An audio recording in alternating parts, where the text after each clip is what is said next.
When people think about giant sharks and money, they often picture a single headline, fish on a dock, or a record-breaking catch in a newspaper. What we do not usually see is the full cost behind that moment. For more than a century, huge sums have flowed into the business of going after the biggest sharks, from harpoon fleets chasing liver oil, to longliners supplying the global fin trade, to modern research vessels that hoist great white sharks on board for tagging. Every large animal pulled alongside a boat carries fuel bills, crew salaries, steel hooks, harbor fees, and in some cases prize money or sponsorships that reach well into the millions. In this video, we follow that money rather than just the jaws.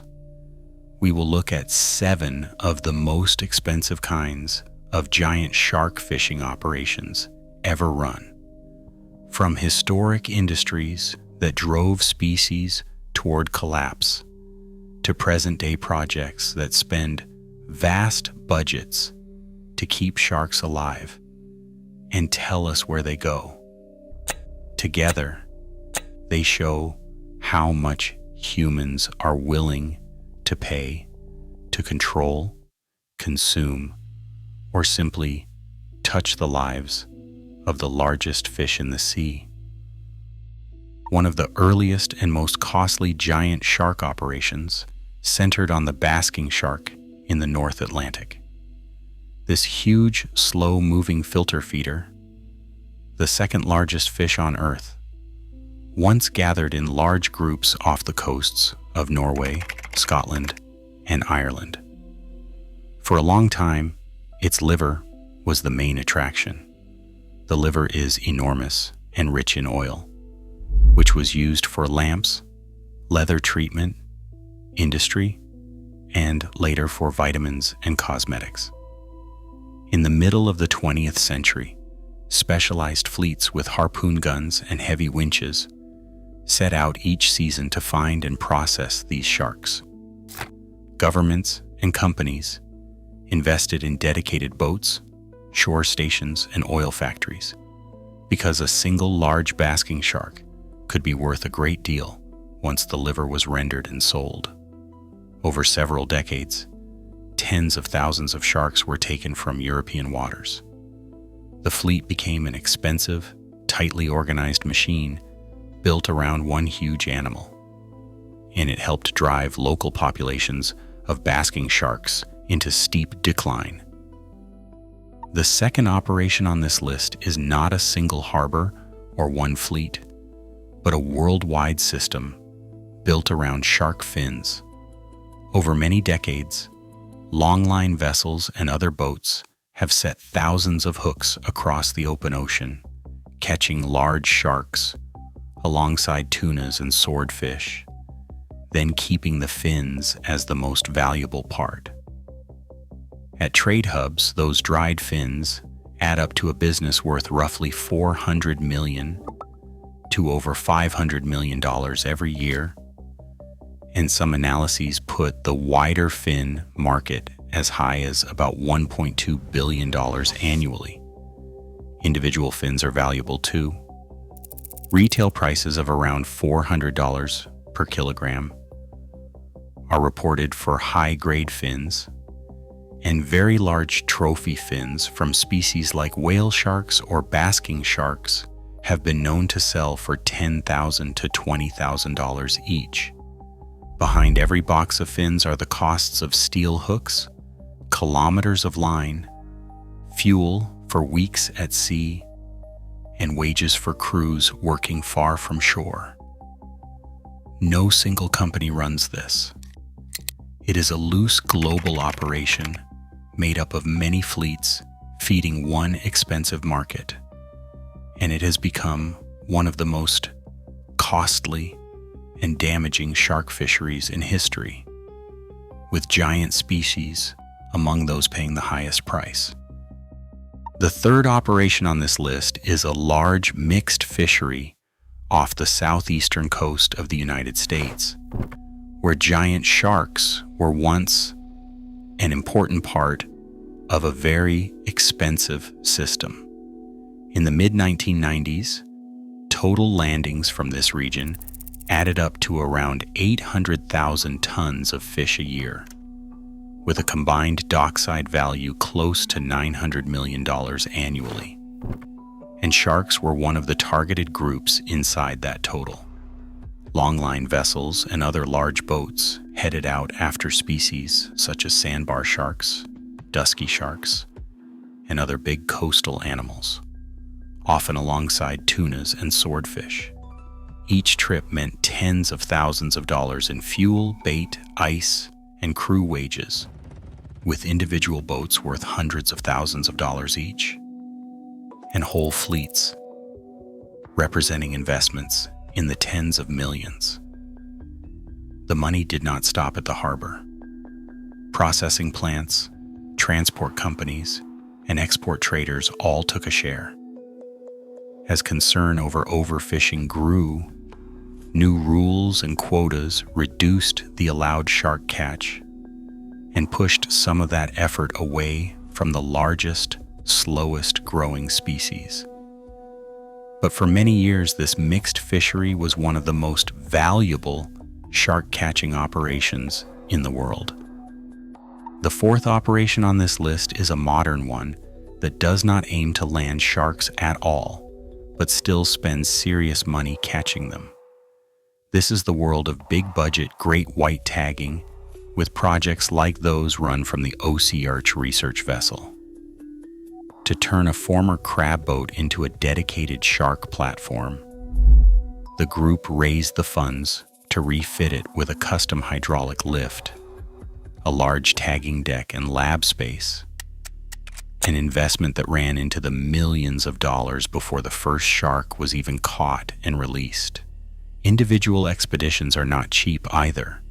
Reports from recent seasons off North America describe single tagging trips with budgets in the hundreds of thousands of dollars, sometimes around $500,000 when fuel, crew, port fees, food, insurance, and scientific gear are all included.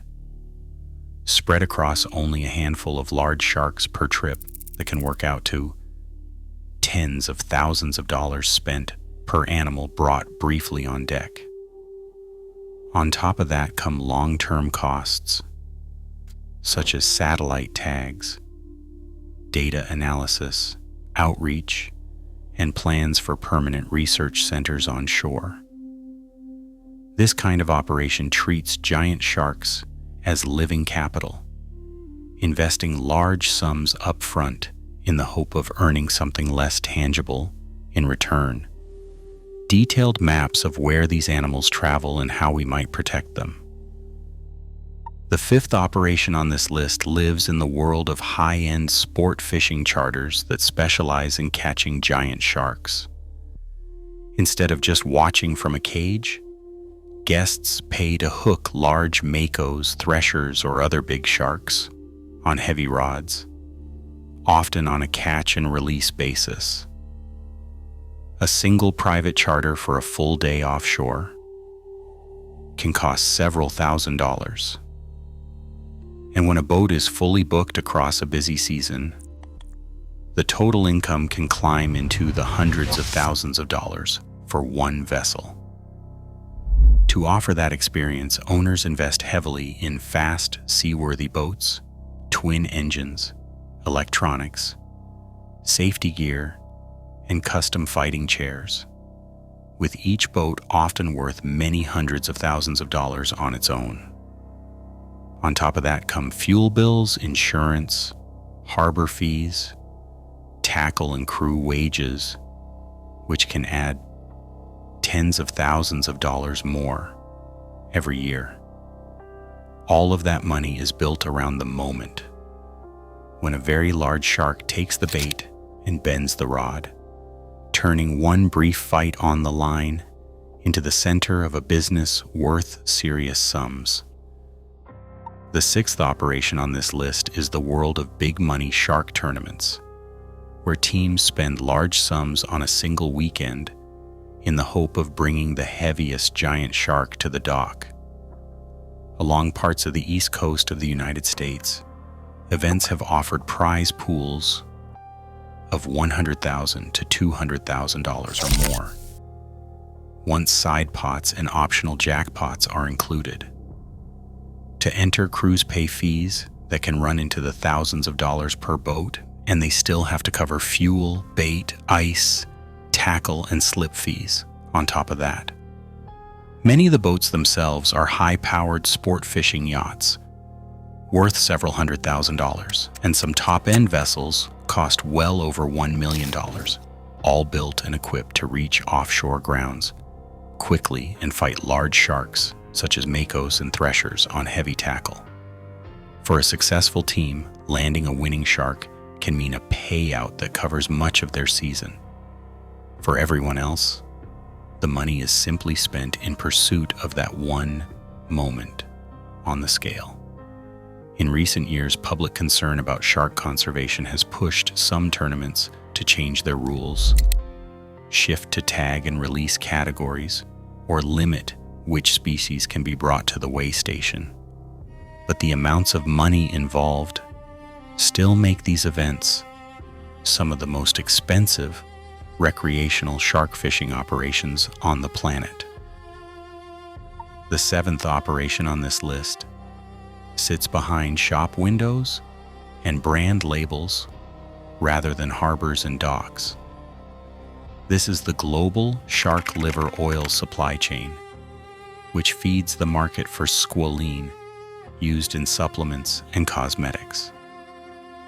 For many years, deep-water sharks and some larger coastal species were targeted mainly for their livers, which can make up a large share of the body and hold a high concentration of oil. In some periods, the shark liver oil trade on its own has been valued at well over $100 million a year, and at times squalene from sharks has supplied much of the demand from cosmetic and pharmaceutical companies. To support that flow, fleets of longliners and trawlers invested in strong gear, cold storage, and long trips to offshore banks where large sharks are common. Each voyage could cost tens of thousands of dollars in fuel, provisions, and wages, and the vessels themselves were often worth many hundreds of thousands of dollars or more. The liver, once landed, passed through refining plants and distributors before becoming a small ingredient in high-end face creams and capsules. In recent years, there has been growing pressure to replace shark-based squalene with plant-based sources, but the long-running investment in this trade shows how far businesses have been willing to go and how much they have been willing to spend to turn giant sharks into a luxury product. Taken together, these 7 operations show how giant sharks can pull huge amounts of money into whatever story we decide to build around them. Basking shark fleets spent decades turning slow-moving giants into barrels of oil. The global fin trade turned the fins of whale sharks, basking sharks, and other large species into dried product worth hundreds of millions of dollars each year. Mixed industrial fisheries treated big coastal sharks as just one more high-value line in a long list of landings. Research vessels now spend hundreds of thousands of dollars on a single voyage to lift a great white onto a cradle, tag it, and let it go. High-end charters and tournaments pour serious money into fast boats, heavy tackle, and entry fees for the chance to fight a giant mako or thresher and bring it to the side of the boat or the scale. Behind it all, the liver oil trade quietly links large, deep-water sharks to tiny drops of luxury on a bathroom shelf. In every case, it is a giant shark at the center. Only our reasons for spending the money change. Thanks for watching, and if you want more stories about animals we cannot keep, cannot save, and cannot control, consider subscribing.